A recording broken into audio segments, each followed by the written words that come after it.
Swastiastu. Perkenalkan, nama saya Imadi Nusiruntra Monata dari kelompok 8 dengan NIM 22153437. Selanjutnya perkenalan dilanjutkan oleh rekan-rekan saya. Baik, perkenalkan nama saya Siradira dengan NIM 22153428 dari kelas A kelompok 8. Baik, perkenalkan nama saya Ika Dana Mas Tarmawan dari kelompok 8 mata kuliah PKO dengan NIM 2215344036. Baik, setelah dari perkenalan dari rekan-rekan saya, adapun dari kelompok 8 memiliki judul yaitu Sistem Monitoring Kualitas Air berbasis sensor pH pada air pompa sumur. Nah, setelah itu video akan dilanjutkan dengan sedikit cuplikan-cuplikan dari hasil progres yang telah kami buat dari kelompok 8. Sebelum lanjut ke video, adapun sedikit pengertian mengenai dari judul tersebut. Adapun pengertiannya, di mana sistem monitoring kualitas air berbasis sensor pH adalah sistem IoT yang digunakan untuk mengukur kualitas air sumur secara real time. Sistem ini memakai sensor pH dan sensor TDS yang dibaca melalui modul ADS 115 untuk menghasilkan data yang akurat. Air yang dipantau adalah air dari pompa sumur yang mengalir menuju tower penampungan. Hasil pengukuran ditampilkan di layar LCD TFT atau di LCD E2C sebagai tampilan lokal dan juga dikirim melalui aplikasi web, sehingga pengguna dapat memonitor kualitas air dari jarak jauh. Itu pengertian dari judul yang kami buat. Selanjutnya akan menampilkan video-video progres yang telah kami buat dari kelompok 8. Baik, di sini saya akan menjelaskan tentang wiring diagram beserta komponen yang akan digunakan. Yang pertama yaitu ada ESP32, di mana ESP32 sebagai otak sistem untuk mengelola data dari sensor pH, sensor TDS, dan menampilkan hasil pada layar TFT. Dan juga ESP berfungsi menjalankan logika untuk menyalakan lampu hijau atau merah sebagai indikator kualitas air melalui modul relay. Nah, selanjutnya yaitu ada komponen modul relay, di mana berfungsi sebagai switch elektronik untuk menyalakan lampu indikator. Selanjutnya ada sensor pH, di mana di sini sensor pH yang rencana akan digunakan yaitu sensor pH meter V1.0. Di sini sensor pH berfungsi sebagai mengukur tingkat keasaman air. Output yang dikeluarkan berupa tegangan analog. Nah, di mana data sensor pH ini digunakan untuk menentukan apakah lampu merah atau hijau untuk indikator menyala tentang kualitas airnya. Nah, selanjutnya yaitu ada sensor TDS, di mana sebagai mengukur jumlah padatan terlarut. Di mana sensor TDS ini menggunakan sistem satuan ppm. Outputnya berupa analog, sehingga nanti masuk ke modul ADS 1115. Di sini juga sensor ADS itu bekerja bersama sensor pH untuk menentukan kualitas air tersebut.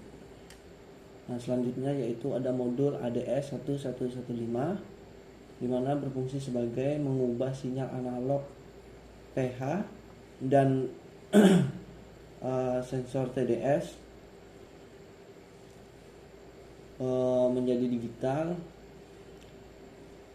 ADS ini digunakan, kenapa modul ADS kami gunakan, yaitu karena ADS internal dari ESP itu kurang akurat untuk sensor air. Selanjutnya yaitu ada display layar TFT. Nah, kami di sini menggunakan layar TFT, juga berfungsi sebagai menampilkan nilai dari sensor pH, sensor TDS. Terus juga menampilkan status kualitas air, menampilkan status kualitas air yang layak atau tidak layak, dan untuk sebagai indikator lampunya juga.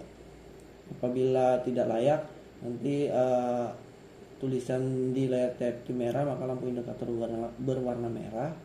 Apabila kualitas air itu layak, maka tulisannya akan berwarna hijau dan lampu indikator berwarna hijau. Nah, selanjutnya yaitu ada modul yang terakhir, yaitu modul power supply atau switching untuk mengubah arus AC 220 ke arus DC 5 volt 2 ampere. Nah, dimana di sini berfungsi untuk sebagai menyalakan ESP32. Terus ada modul relay, layar TFT, dan sensor-sensor lainnya. Mungkin sekian yang dapat saya sampaikan untuk menjelaskan terkait tentang wiring diagram tersebut. Sekian dari saya, terima kasih. Baik, sekarang saya akan menjabarkan tentang simulasi yang sudah kami buat, simulasi alat yang sudah kami buat pada Wokwi. Baik, di sini ini adalah alat yang sudah kami simulasikan, yang kami sudah rancang pada web Wokwi. Karena komponen yang ada pada Wokwi ini cukup terbatas, di sini saya menggunakan sensor pH, saya ganti dengan potensio. Sensor TDS saya juga ganti dengan potensio. Di sini kami menggunakan jantung pemrograman ESP32. Di sini juga ada relay, di sini juga ada dua lampu indikator, yang satu berwarna hijau, yang satu berwarna merah. Di sini juga kami menampilkan hasil dari apa yang kami detect, yaitu sensor pH dan TDS. Di sini kami menggunakan layar TFT yang kami gunakan sebagai layar monitornya. Baik, jika sensor pH berada pada nilai yang tidak aman, contohnya pada nilai lebih dari angka 7 dan kurang dari angka 7, dia akan mendeteksi kualitas air itu tidak layak. Dan juga untuk sensor TDS-nya, jika mendeteksi lebih dari 500, dia sudah menyatakan bahwa air itu tidak layak juga. Jadi lampu berwarna merah. Di sini pada layar monitor ini pH terdeteksi 13, TDS terdeteksi 255 ppm, itu sudah jelas tidak baik karena pH-nya terlalu tinggi, tapi untuk TDS-nya sudah termasuk ambang batas yang normal. Jadi tetap tidak layak untuk dipergunakan. Baik, jika saya lakukan pengetesan pada nilai yang kita anggap layak, yaitu 7 sampai 7,6. Di sini lampu LED sudah menyatakan bahwa itu layak. Di sini sensor pH-nya sudah menyatakan bahwa pH-nya ini sudah nilai yang sudah terkandung adalah 7. TDS-nya di sini juga sudah pada posisi nilai yang bagus, yaitu 255. Di sini jadi kualitas airnya sudah dinyatakan layak. Ini untuk nilainya.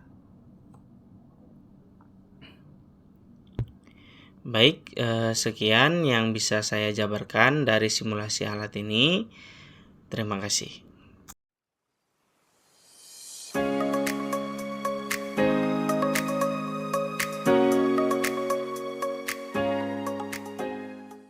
Oke, baik, sekian dari video-video progres dari kelompok 8 yang telah kami buat. Mohon maaf jika ada salah kata ataupun kesalahan-kesalahan yang terjadi. Mohon dimaafkan. Kami dari kelompok 8 mengucapkan terima kasih. Kami tutup dengan Prama Santi. Om Santi Santi Santi Om.